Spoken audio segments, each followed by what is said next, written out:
ಎಲ್ಲರಿಗೆ praise the lord. ನನ್ನ ಪ್ರೀತಿಯ ದೈವಸ್ವಾಸಿ ಮಕ್ಕಳೇ, ಎಷ್ಟು ಜನರು ಈ ಮುಂಜಾನೆ ಬರುವ ದೇವರ ವಾಗ್ದಾನ ನೋಡ್ತಾ ಇದ್ರು ಪ್ರೇರೆ.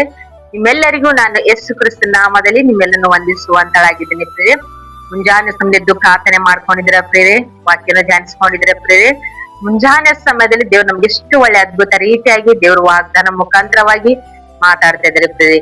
ಈ ಮುಂಜಾನೆ ಸಮಯದಲ್ಲಿ ನಮ್ಗೆ ದೇವ್ರು ಕೊಟ್ಟಿರುವಂತ ಅದ್ಭುತ ವಾಗ್ದಾನವನ್ನು ನಾವು ಧ್ಯಾನಿಸ್ಕೊಳ್ಳೋಣ ಪ್ರೇರೆ. ಯೆಶಾಯ 41ನೇ ಅಧ್ಯಾಯ 11ನೇ ವಚನ. ನಿನ್ನ ಮೇಲೆ ಕಿಟಕಿಟಿ ಆದವರು ಆಶಾಭಂಗಪಟ್ಟು ಅವಮಾನ ಹೊಂದುವರು. ಆಮೇನ್. ಎಷ್ಟು ಒಳ್ಳೆ ಅದ್ಭುತ ರೀತಿಯಾಗಿ ದೇವರು ಮುಂಜಾನೆ ಸಮಯದಲ್ಲಿ ದೇವರು ನಮ್ಗೆ ವಾಗ್ದಾನ ಮುಖಾಂತರವಾಗಿ ಮಾತಾಡ್ತಿರ್ತಾರೆ. ನಿನ್ನ ಮೇಲೆ ಕಿಟಕಿಟಿ ಆದವರು ಆಶಾಭಂಗಪಟ್ಟು ಅವಮಾನ ಹೊಂದುವರು ಎಂಬುದಾಗಿ. ನಮ್ಮ ಮೇಲೆ ಅನೇಕ ಜನರು ಕಿಟಕಿಟಿ ಮಾಡಿದವಂತವ್ರು, ಸುಳ್ಳು ಸಾಕ್ಷಿ ಹೇಳಿ ನಮ್ಗೆ ಮನಸ್ಸು ನೋಯಿಸಿದಂತವ್ರು, ನಮ್ಮ ಕುಟುಂಬದಲ್ಲಿ ಜಗಳವನ್ನು ಆಡಿ ನಾವು ಅವಮಾನ ಹೊಂದುವಂತೆ ಅವ್ರು ನಮ್ಮನ್ನು ಮಾಡಿದಂತವ್ರು, ಪ್ರತಿಯೊಂದು ವಿಷಯದಲ್ಲಿ ನಮ್ಮನ್ನು ಕೀಳು ಮಟ್ಟವನ್ನು ನೋಡಿದಂತವ್ರು, ಪ್ರತಿಯೊಂದು ವಿಷಯದಲ್ಲಿ ನಮ್ಮನ್ನು ಮನಸ್ಸು ನೋಯಿಸುವಂತರು, ಕಣ್ಣೀರು ಬರುವಂತೆ ಮಾಡಿದಂತವರು, ಅನೇಕ ಜನ ನಮ್ಮನ್ನು ಅವಮಾನ ಪಡಿಸುವಂತರಾಗಿರ್ತಿರ್ತಾರೆ. ಆದ್ರೆ ಅಂತ ವಿಷಯದಲ್ಲಿ ದೇವರು ನಮ್ಗೆ ಅದ್ಭುತ ರೀತಿಯಾಗಿ ವಾಗ್ದಾನ ಮುಖಾಂತರವಾಗಿ ಮಾತಾಡ್ತಿರ್ತಾರೆ. ಯಾವ ಜನರಾದ್ರೂ ನಮ್ಮನ್ನು ಕಣ್ಣೀರು ಬರೆಸುವಂತ ಮಾಡಿದ್ರು, ಯಾವ ಜನರಾದ್ರೂ ನಮ್ಮನ್ನು ಅವಮಾನ ಪಡಿಸಿದ್ರು, ಅಂತ ಜನರು ನಮ್ಮ ಮುಂದೆ ಆಶಾಭಂಗಪಟ್ಟು ಅವಮಾನ ಹೊಂದುವಂತರೆಂಬುದಾಗಿ. ಅಂತ ಜನರು ನಮ್ಮನ್ನು ಅವಮಾನ ಪಡಿಸಿದರೆಂಬುದಾಗಿ ನಾವು ಭಯ ಪಡಬಾರ್ದು. ಯಾಕಂದ್ರೆ ದೇವ್ರು ನಮ್ಗೆ ವಾಗ್ದಾನ ಮುಖಾಂತರವಾಗಿ ಮಾತಾಡ್ತಾರೆ. ಅಂತ ಜನರು ನಿಮ್ಮ ಮುಂದೆ ಅವಮಾನ ಹೊಂದುವರು ಎಂಬುದಾಗಿ. ನಮ್ಗೆ ಯಾರಾದ್ರೂ ನಮ್ಮನ್ನು ಮನಸ್ಸು ನೋಯಿಸಿದ್ರು, ಅಂದ್ರೆ ನಮ್ಮ ಮುಂದೆ ಆ ಜನರು ಮನಸ್ಸು ನೋಯ್ದು ಅವಮಾನ ಹೊಂದುವಂತರಾಗಿರ್ತಾರೆ ಪ್ರೇರೆ. ನಾವು ಅಂತ ಜನರಿಗೆ ನೋಡಿ ಭಯ ಪಡುವುದು, ಮನಸ್ಸಿನಲ್ಲಿ ನೊಂದುಕೊಳ್ಳುವುದು, ನಾವು ಅವಮಾನ ಹೊಂದಿದ್ದೇವೆ, ನಮ್ಗೆ ಕಣ್ಣೀರನ್ನು ಬರುವಂತೆ ಮಾಡಿದ್ದಾರೆ ಅಂತ ಹೇಳಿ ನಾವು ಭಯ ಪಡಬಾರ್ದು. ಯಾಕಂದ್ರೆ ದೇವ್ರು ಅವರು ನಮ್ಮ ಮುಂದೆ ಆಶಾಭಂಗ ಪಟ್ಟು ಅವಮಾನ ಹೊಂದುವಂತರಾಗಿರ್ತಾರೆ ಎಂಬುದಾಗಿ. ಯಾರಾದ್ರೂ ನಮ್ಮನ್ನ ಕೀಳು ಮಟ್ಟಿಗೆ ಬೆಳಿಬೇಕಂತ ಅನ್ಕೊಳ್ತಾರೋ ಅಂತರ ಮುಂದೆ ದೇವ್ರು ನಮ್ಗೆ ತಲೆ ಎತ್ತುವಂತೆ ಮಾಡ್ತಾರೆ ಅಂತಿರ್ತೀವಿ. ನಮಗೆ ದೇವ್ರು ಅವ್ರ ಮುಂದೆ ನಾವು ತಲೆ ಎತ್ತಿ ನಮ್ಗೆ ಒಳ್ಳೆ ರೀತಿಯಾಗಿ ನಾವು ಜೀವಿಸುವಂತೆ ದೇವ್ರು ಆಶೀರ್ವಾದ ಮಾಡ್ತಾರೆ ಅಂತಿರ್ತೀವಿ. ಯಾರಾದ್ರೂ ನಮ್ಮನ್ನು ನಿಂದಿಸ್ಬೇಕು ಅನ್ಕೊಂಡಿದ್ರು ಅವರೇ ಅವಮಾನ ಹೊಂದಿ ಹೋಗುವರು ಎಂಬುದಾಗಿ ದೇವ್ರು ಮುಂಚಾನೆ ಸಮಯದಲ್ಲಿ ದೇವ್ರು ವಾಗ್ದಾನ ಮುಖಾಂತರವಾಗಿ ಮಾತಾಡ್ತಿರ್ತಾರೆ. ನಾವ್ ಯಾವ ವಿಷಯದಲ್ಲಿ ಚಿಂತೆ ಭಯ ಯಾವ್ದು ವಿಷಯದಲ್ಲಿ ದುಃಖ ಪಡಲ್ದಂಗೆ ನಾವು ಧೈರ್ಯವಾಗಿದ್ದು ಮುಂಚಾನೆ ಸಮಯ ನಾವು ವಾಗ್ದಾನ ಹಿಡ್ಕೊಂಡು ಪ್ರಾರ್ಥನೆ ಮಾಡ್ಕೊಳ್ಬೇಕು.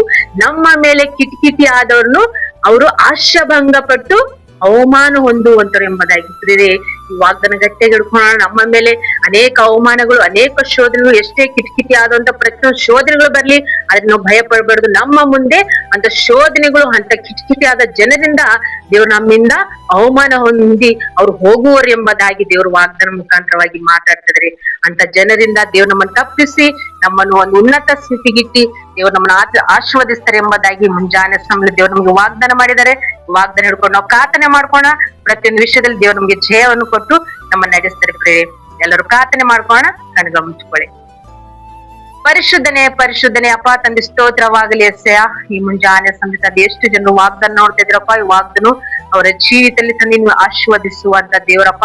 ತಂದೆ ದೇವ್ರ ಎಷ್ಟು ಜನರು ಯಾವ ವಿಷಯದಲ್ಲಿ ಅವಮಾನ ಹೊಂದಿದಂತ ಸ್ಥಿತಿ, ದುಃಖದ ಚಿಂತೆಯಲ್ಲಿ ಇದ್ದಾರೋ ಪ್ರಭಾ, ಪ್ರತಿಯೊಂದು ವಿಷಯದಲ್ಲಿ ತಂದೆ ನಿಮ್ಮ ಮುಂಜಾನೆ ತಂದೆ ವಾಗ್ದಾನ ಮುಖಾಂತರವಾಗಿ ಮಾತಾಡಿದ್ರು ಪ್ರಭಾ. ನಿಮಗೆ ಯಾರಾದ್ರೂ ಅವಮಾನ ಪಡಿಸಿದ್ರು ಅವರೇ ಆಶಾಭಂಗ ಪಟ್ಟು ಅವಮಾನ ಹೊಂದಿ ಹೋಗುವರು ಎಂಬುದಾಗಿ ತಂದೆ ನೀವು ವಾಗ್ದಾನ ಮುಖಾಂತರವಾಗಿ ಮಾತಾಡಿದ್ರು ಪ್ರಭಾ. ಎಷ್ಟು ಜನ ಯಾವ ವಿಷಯ ದುಃಖಿತರಾಗಿದ್ರು ಪ್ರಭಾ, ಈ ಮುಂಜಾನೆ ನೀವು ವಾಗ್ದಾನ ಮುಖಾಂತರವಾಗಿ ತಂದೆ ಅವ್ರ ಜೀವಿತದಲ್ಲಿ ಸಂತೋಷನ ಮಾರ್ಪಡಿಸ್ತಿದೆಯಪ್ಪ. ಯಾವ ವಿಷಯದಲ್ಲಿ ತಂದೆ ಕಣ್ಣೀರು ಇಡ್ತಿದಾರೆ ಪ್ರಭಾ, ಅವ್ರ ಕಣ್ಣೀರು ಹೋಗಿ ಸಂತೋಷನ ಮಾರ್ಪಡಿಸ್ತಿದೆ ಪ್ರಭಾ.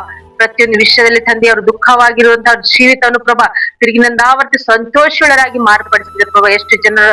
ಎಷ್ಟು ಜನರು ನಮ್ಮ ಮೇಲೆ ಅವಮಾನ ಪಡಿಸಿದರೆ, ದುಃಖಿಸಿದರೆ, ಗೋಳಾಡಿದರೆ ಎಂಬುದಾಗಿ ಯಾವ ವಿಷಯದಲ್ಲಿ ತಂದೆ ಕುಂದು ಹೋಗಿದ್ದಾರೆ ಪ್ರಭಾ. ಪ್ರತಿ ವಿಷಯದಲ್ಲಿ ತಂದೆ ಅವರಿಗೆ ನೀವು ಒಳ್ಳೆ ಧೈರ್ಯ ಪಡಿಸಿದಪ್ಪ, ನಿಮ್ಗೆ ಸ್ತೋತ್ರ. ಈ ವಾಗ್ದಾನ ಮುಖಾಂತರವಾಗಿ ತಂದೆ ಪ್ರತಿಯೊಬ್ಬರು ಕುಟುಂಬದಲ್ಲಿ ತಂದೆ ಬಲಪಡಿಸಿದಕ್ಕಾಗಿ ಸ್ತೋತ್ರ ಎಸ್ಸೆಯ. ಮುಂಜಾನೆ ತಂದೆ ಎಷ್ಟು ಜನ ಕಮೆಂಟ್ ಮೂಲಕ ತಿಳಿಯಪಡಿಸಿದ್ರು ಪ್ರಭಾ. ಪ್ರತಿಯೊಬ್ಬರು ತಂದೆ ಆಶೀರ್ವಾದ ಮಾಡ್ರಿ ತಂದೆ ಅಪ್ಪ. ಪ್ರತಿಯೊಂದು ಸಮಸ್ಯೆಯಿಂದ ಬಿಡುಗಡೆ ಕೊಡಪ್ಪ. ಈ ಮುಂಜಾನೆ ತಂದೆ ವಾಗ್ದಾನ ಮಾಡಿದಂತ ದೇವರು ವಾಗ್ದಾನ ಪ್ರತಿಯೊಬ್ಬರ ಜೀವಿತದಲ್ಲಿ ತಂದೆ ಈ ವಾಗ್ದಾನ ಸಮೃದ್ಧಿಕರವಾಗಿ ಆಶೀರ್ವಾದಕರವಾಗಿ ಅಪ್ಪ ನೀವೇ ನೆರವೇರಿಸ್ತೀರಿ ಅಂತ ಹೇಳಿ ನಜರೇತಿನ ಯೇಸು ಕ್ರಿಸ್ತ ನಾಮದಲ್ಲಿ ಪರಿಶುದ್ಧಳ ನಾಮದಲ್ಲಿ ಬೇಡಿ ಹೊಂದಿದ್ದೇನೆ ತಂದೆ. ಆಮೇನ್ ಆಮೇನ್. ಪ್ರೇರೆ ಎಷ್ಟು ಜನರು ಈ ವಾಗ್ದಾನ ಕೇಳಿ ಸಂತೋಷರಾಗಿದ್ರು ಪ್ರೇರೆ. ಈ ವಾಗ್ದಾನ ಅನೇಕರಿಗೆ ಶೇರ್ ಮಾಡ್ರಿ. ಮತ್ತು ಸಾಯಂಕಾಲ ಲೈವ್ ಇರುತ್ತೆ. ಪ್ರತಿಯೊಬ್ರು ಲೈವ್ದಲ್ಲಿ ಸಹಾಯ ಬಯಸ್ರಿ. ದೇವ್ರು ನಿಮ್ಮನ್ನು ನಿಮ್ಮ ಕುಟುಂಬವನ್ನು ಹೆಚ್ಚಾದ ರೀತಿಯಲ್ಲಿ ದೇವ್ರು ಬ್ಲೆಸ್ ಮಾಡಿ ನಿಮ್ಮ ನಡೆಸ್ತಿರ್ತದೆ. ಮತ್ತು ಫಸ್ಟ್ ಟೈಮ್ ಚಾನಲ್ ಯಾರಾದ್ರೂ ನೋಡ್ತಿದ್ರೆ ಚಾನಲ್ ಸಬ್ಸ್ಕ್ರೈಬ್ ಮಾಡ್ಕೊಳ್ಳಿ. ದೇವ್ರನ್ನ ಹೆಚ್ಚಾದ ರೀತಿಯಲ್ಲಿ ದೇವ್ರು ನಿಮ್ಮನ್ನು ನಿಮ್ಮ ಕುಟುಂಬವನ್ನು ದೇವ್ರನ್ನ ಹೆಚ್ಚಾದ ರೀತಿಯಲ್ಲಿ ದೇವ್ರು ನಿಮ್ಮ ನಡೆಸಿ ನಿಮ್ಮನ್ನು ಬಲಪಡಿಸ್ತಿರ್ತದೆ. ಆಮೇನ್. ಎಲ್ಲರಿಗೂ ಗಾಡ್ ಬ್ಲೆಸ್ ಯು.